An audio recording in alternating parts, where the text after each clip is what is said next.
everyone and welcome back to my YouTube channel. So for today's video, meron tayong makakasama and isa siya sa challenger ng ating 30 days bookkeeping challenge. So kung interested kayong malaman ang story niya, please keep on watching until the end. Do not skip para wala kang ma-miss na tips and tricks na i-share ko throughout the video. So without further ado, let's get started!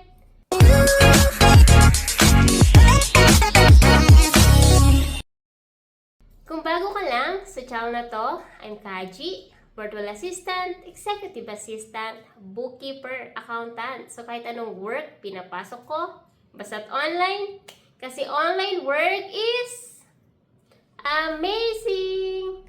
Sa channel na to, dinidiscuss natin more on online work, tips and tricks, and mga success stories. So kung interested kayo sa mga topics na yon, please consider subscribing and don't forget to hit the notification bell para wala kang ma-miss na video na ina-upload ni Kaji every single week.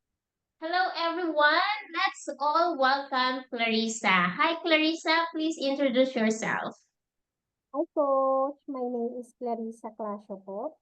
And as of now po, nagtatrabaho ako sa corporate. Meron po akong corporate job. Full-time po ako. Ako po isang branch staff sa isang kumpanya. And ngayon po, may part-time din po ako. Nakakuha po ako ng client part-time po. UK client ko po siya. First client ko po dahil po kay Coach. Wow! Ang galing! So, full-time corporate employee with part-time bookkeeping client. Opo, Tama? opo. Okay. So, pero before tayo pumunta dun sa client mo, ano yung background mo pagdating sa accounting, bookkeeping? Meron ka bang background? Wala po. Zero As in, na. wala? Wala po, Zero Coach. knowledge. Okay. So, bakit ka nag-decide na maging virtual bookkeeper? Actually po, wala talaga ako, Coach, idea tungkol sa pagiging virtual assistant. Tapos may dumaan po sa Facebook page ko na isa pong VA. Ibang ano po, iba po ang niche niya. Tapos pinapanood ko siya, natutuwa po ako sa kanya kasi tungkol sa buhay niya po, tungkol sa family niya, sa anak niya. So sabi ko parang ang ganda ng trabaho niya, nasa bahay lang siya, tapos naalagaan niya yung anak niya. Tapos nag-scroll po ako sa YouTube. Naghanap po ako tungkol sa VA, kung anong trabaho, kung paano ba makapasok diyan. Dati po nagtrabaho ako sa call center. Tapos sabi ko, i-research ko siya tungkol sa VA. Tapos yun po, habang nag-scroll po ako, nakita po kita sa YouTube. Tapos sabi ko, bookkeeping. Naririnig ko na po tungkol sa bookkeeping. May nag-alok po sa akin dati na mag-enroll sa NC2 bookkeeping. Tapos mag-apply daw po ako sa IBM. Tapos sabi ko, parang mahirap naman yan kasi wala akong background sa accounting. Biology student po kasi ako, pero hindi ako graduate po. Tapos sabi ko parang ang layo, financial, tapos galing ako sa field ng science. Kasi bago po ako pumasok sa opisina bilang branch staff, medical assistant ako sa doktor. Ang layo po ng mga Tayo. pinagtrabahuhan ko. Galing po ako sa clinic, tapos naging sa office staff. Tapos sabi ko, sige try ko, maghanap ako tungkol sa VA, nakita po kita. Tapos yun, halos mauubos ko na nga, Coach, yung mga video mo sa YouTube, kakapanood. Tapos yun na po, nakita ko na enrollment. Sabi ko, sige try ko to. Mangungutang na muna ako. Sabi ko, nangutang ako dun sa kapatid ko po. Ay ko, pautahin muna ako, mag-enroll ako ng bookkeeping. Tapos hindi naman siya nagdalawang isip ko. Sige, basta bayaran mo ako agad. Tapos Oh yun po, my God. nag-enroll ako agad sa iyo, Coach. Kasi gusto ko talagang matutunan yung niche na bookkeeping. Ayun po. Okay. Di ko alam yon na nangutang ka pala. Pero ngayon, bayad na ba siya? Ay, opo. Bayad na, Okay. Coach. Ang galing. Okay. Thank you for sharing that.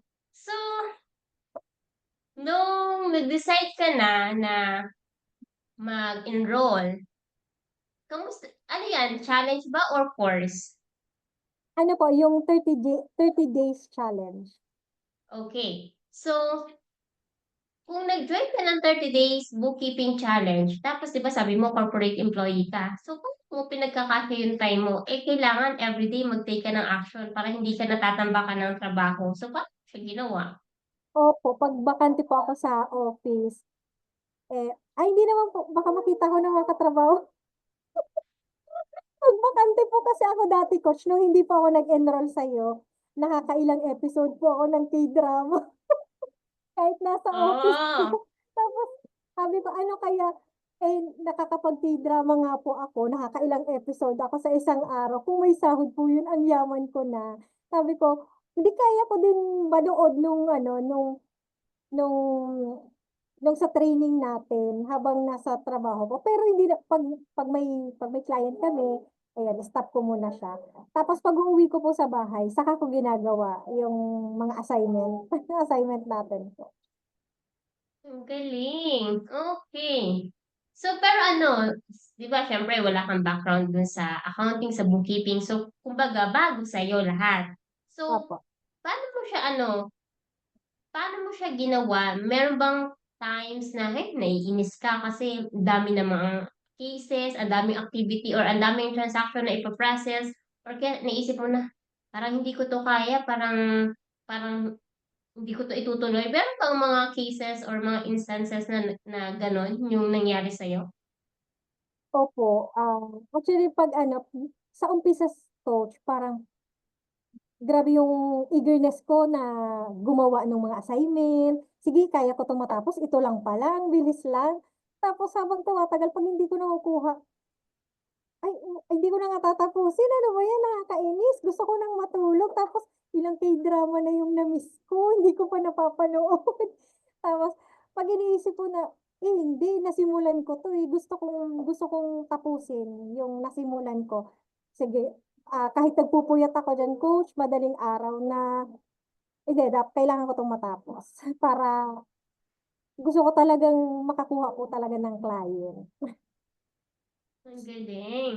Okay, so after the 30 days challenge, so siyempre ginagawa mo yung activity. Ano yung paano mo siya ginagawa? Daily ba or minsan tinatambak mo tapos, "Oh, gagawin ko kapag free time ko." Ano yung naging ano mo, routine mo during the challenge? Ano po, minsan daily po, tapos 'pag tinatamad ako tapos 'pag na 'pag yang hindi ko kaya, sige bukas na lang. Tapos 'pag kinabukasan na coach, minsan 2 araw na, hala hindi ko pa 'to natapos. Tap Parang natatamad na ako na balikan kasi dalawang dalawang parang dalawang ano na 2 araw na hindi ko pa nagagawa yung pinapagawa ni coach. Minsan iniisip ko, wag ko na lang ituloy yung course. Tapos sabi ko, sayang naman, paano ako makakakuha ng client kung wala akong matututunan dito, nag-invest na ako ng pera. Tsaka ako naman coach, minsan kahit wala talaga sa field ko, basta interesado ako, may times talaga na natural naman siguro po sa atin yun na tinatamad minsan, pero at the end of the day, kailangan mong tapusin yung nasimulan mo. Okay. So, fast forward, after the 30 days challenge, anong batch ka? For sure. Anong month ka nag-join ng Ano po, challenge? August. August Apo, 2024. apo. Okay. So, Oo. after the challenge, gaano katagal bago ka naka-land ng client? Ano po, August po yung sa August po ako. Tapos nakakuha po ako ng client, October na. Bale coach, nung napanood ko po yung isang nagba-vlog po, yung kinukwento ko po kanina na VA. Tapos, binanggit niya nga po na sa Upwork nakakakuha daw ng client. Kahit wala po ako talagang knowledge tungkol, nag-fill out ako, gumawa po ako ng account sa Upwork. Tapos po, may nag-reach out, yung pinakaunang client na nag-reach out sa akin, US siya, tapos sa entertainment po siya. Tapos ang dami niyang tinatanong coach, tapos may mga pinapa siya sa akin na kailangan ko ng ganito. May mga tinatanong siya tungkol sa, sabi ko, hala, wala akong idea. Basta lang ako gumawa ng account sa Upwork. Tapos, napansin niya ako. Napansin niya yung profile ko. Pero wala akong maibigay doon sa mga tinatanong niya, mga hinihingi niya. Sabi ko, ano ba to? Ang dami-dami naman. Kaya po yun, napascroll ako dun sa YouTube. Dun po talaga nagsimula. Kaya napascroll ako kung anong trabaho ng VA. Kasi sabi ko, wala akong background, pero napansin niya yung profile ko. Ano kaya kung karirin ko siya, tuloy-tuloyin ko siya, aralin ko siya, search ng search, tapos yun nakita po kita. Tapos no August, nakasali po ako dun sa training, batch ng August. September, nung sumali po ako, nung nag-enroll ako ng August, meron na akong profile sa Upwork. Tapos nung natapos po yung training, ayun nalaman ko na nga yung paggawa ng resume, kung paano mo maaayusin yung profile sa Upwork. Inayos ko siya base doon sa mga tinuro mo po. Halos kinopya ko na nga siya, coach. Tapos yun po, may nag-reach out sa akin ng October. Hindi, second week po ng October. So sabi ko, ay, scam ata to. Kasi sa chat lang po kami nag-usap. Ah, tinanong niya ako, interesado ka pa ba? Kasi nag-send po ako ng proposal. Ang dami kong sinendan ng proposal, coach.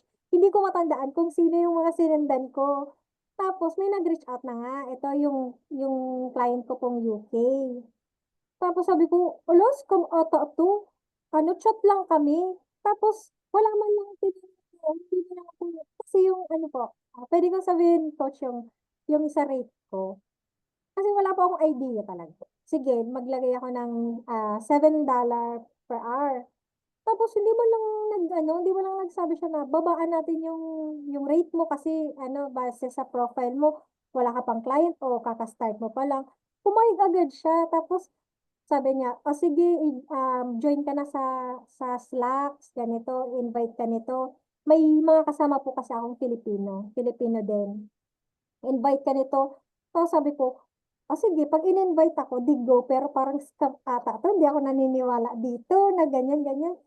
Tapos, mga ilang oras po, may nag-invite nga sa akin sa Slack. Tapos, nung, nung tuloy-tuloy na siya, coach, mga 1 week, sabi ko, ayusin ko kaya yung account ko, yung bank ko, ilink ko sa Upwork, gano'n. Tapos sabi ko, pero baka scam to, ano yung, ko, yung bank account ko. Tapos pinagtatawanan niya po ako ng katrabaho ko kasi sabi niya, baka naniniwala ka kaagad, baka ano yung bank account mo. Sabi ko, sige, okay lang, wala naman yan laman. Kasi, kasi di ko mapasok yung sahod namin sa bank account. Sabi ko, okay lang yan, wala naman yan laman. Pagkakasahod natin, said agad yung laman ng bank, yung laman ng ATM. Kaya okay lang yan. Tapos yun, coach, kala ko talaga scam. Tapos after, kasi di ba po, weekly sa Upwork. Ayun, Mm-mm. after, kasi yung unang week ko, tapos next week pa, parang 2 weeks po, bago na Tapos yun, sabi ko, ay, kasi, di ba may process po yun sa Upwork. Tapos, sige, click lang ako. Wala naman mawawala sa ATM ko.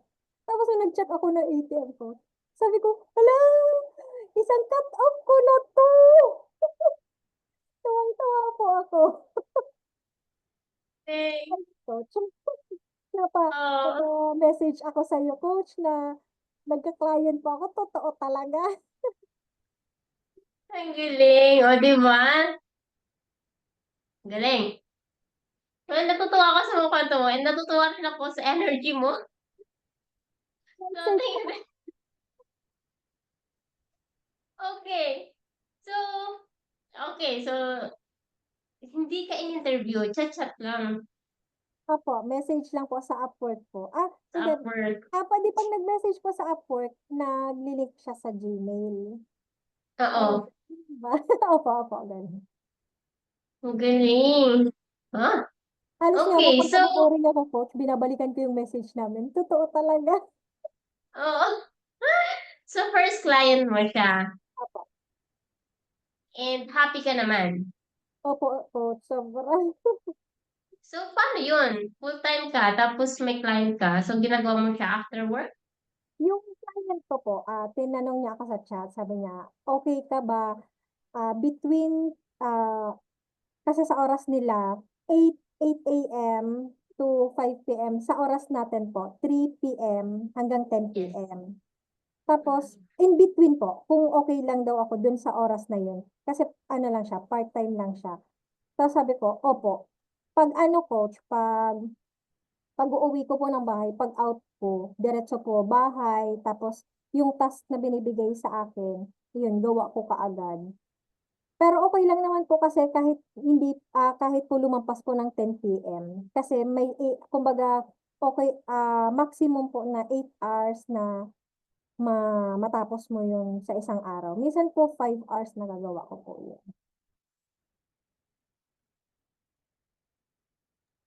Okay. All right. Thank you for sharing that. Nakakatuwa. So, okay. So, tapos ka ng challenge, nagka-client ka na. So, kamusta yung turnover? Di ba? Siyempre, meron kang investment. Kumbaga, yung tinatawag natin investment, which is yung course, yung pera binayad mo sa course.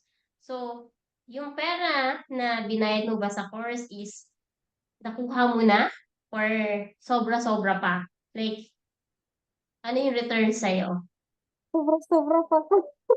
Sabi ko nga po amaze ako coach kasi kasi dito po sa province po dito, sa province po ako, yung daily rate po dito, sa office po, hindi po kami parehas dun sa rate po ng province. Bale, nasa province po kami pero Manila rate po kami.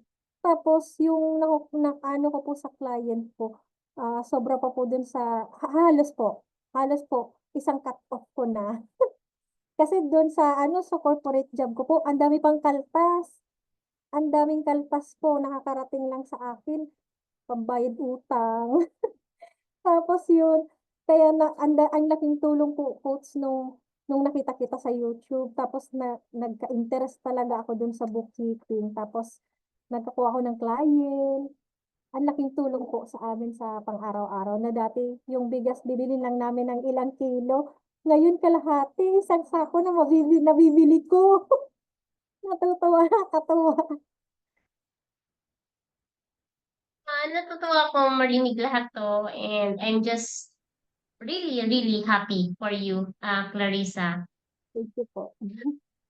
So, kung meron kang i-share or kung meron kang words of wisdom or kung meron kang advice sa mga aspiring freelancer or virtual bookkeeper na nagda-doubt sa skills nila and sinasabi, para sa akin ba to? Kakayanin ko ba to? Ano yung advice na mabibigay mo sa kanila? Tama. Yung maibibigay ko lang po advice, halimbawa po coach, yung mga aspiring VA. Kasi nakikita ko coach, may mga sinalihan po akong mga group na VA. Tapos nagpo-post po, madami po ako doon nakikita, nagpo-post po ng hiring.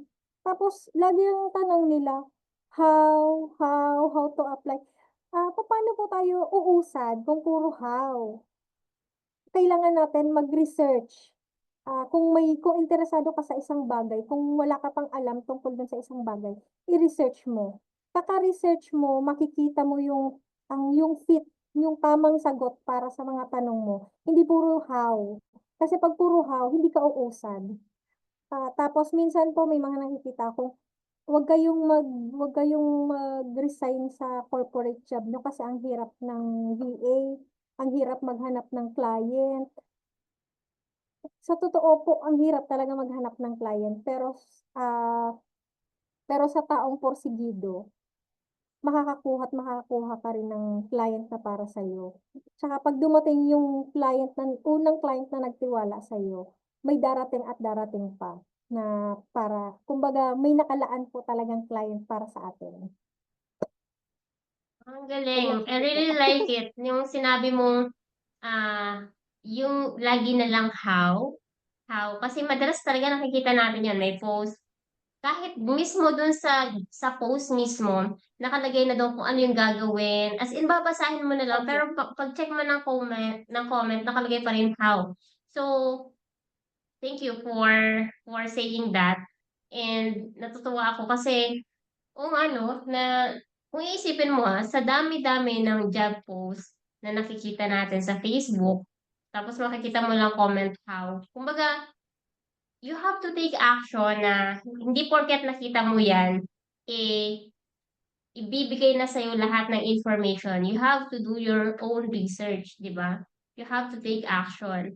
And tama rin yung sinabi mo kanina na kumbaga sa ganitong career, sa ganitong path na tatahakin, hindi madali na makakuha ng client. Hindi talaga madali. Especially now na marami na yung competition. Like, very sikat na ang virtual bookkeeping, ang virtual assistant, ang lahat ng virtual work. As in, ano na siya, kung saan ka man pumunta, alam na ng marami kung ano yung virtual work na yan. Hindi katulad before na konti lang yung nakakaalam. Ngayon, sobrang dami na. So, tumataas din yung competition. So, hindi talaga ganun kadaling maghanap ng client. So, pero, syempre, kung gustong-gusto mo talaga, then kailangan maging ano ka, yung masinop, maghintay ng tamang client para sa'yo. Okay? So, is there anything else, Clarissa, na gusto mong i-share? Ayun po, wag lang tayong mawawalan ng pag-asa. Tapos 'pag may gusto talaga tayo, kailangan pagpursigihan natin. Kasi hindi naman lahat isusubo, ibibigay ng Diyos. Kumbaga, nasa Diyos ang awa, pero nasa tao pa rin yung gawa. 'Pag puro puro lang tayo, "Ay hindi ko kaya." Kasi may friend din po kasi ako na napagkuwentuhan. Tapos sabi nila, "Ay hindi ko 'yan alam, hindi ko 'yan kaya." Tapos sabi ko, "Eh, ako nga nag-start din ako ng walang alam, zero knowledge." Pero 'pag gusto mo talaga tsaka sabi nga yan coach, kung kahit hindi mo linya pero pero kailangan ng bulsa mo. 'Pag kailangan ng bulsa mo kahit hindi mo linya, pursigihan mo kasi kapag may tiyaga ang tao, merong tagumpay, merong nakalaang premyo ang Diyos para sa mga taong matiyaga. Ayun po. And tama rin yung kanina, 'di ba sabi nila na, "Ay hindi ko 'yan kaya." Kumbaga dun pa lang nililimit na nila yung sarili nila na, "Okay, hanggang dito lang ako, hindi ako puwedeng pumunta diyan." So, how will you know na hindi mo kaya kung hindi mo siya ita-try, 'di ba? So, Tama you'll po. never know talaga hangga't hindi mo siya ginagawa. So, 'yun lang. Anything else? Hindi ko malalaman na kaya mo kung hindi mo susubukan. Yes, exactly. Opo. Thank you so much, Clarissa, for sharing your story. Natutuwa ako. Hindi ko Po, alam na ikaw pala ay nag-borrow lang ng money sa iyong kapatid para sa course na 'to. And then, 'di ba, from no background talaga sa accounting, sa bookkeeping, and then ganito, nakakuha ka ng client, and kung dati yun sa bigas, mahirap bumili, ngayon, 'di na gano'n opo. kahirap. So, I'm really, really happy for you, and thank you so much for trusting Kaji and the team to support you sa journey na 'to. So, Thank you. sa lahat ng nanonood ng video na 'to, I hope na-inspire kayo sa story ni Clarissa, and kung nakaka-relate kayo sa story niya, please let us know sa comment section, and then Clarissa for sure will read yung mga comments niyo. So, thank you so much everyone for watching this video, and I'll see you again sa next video ko. Bye!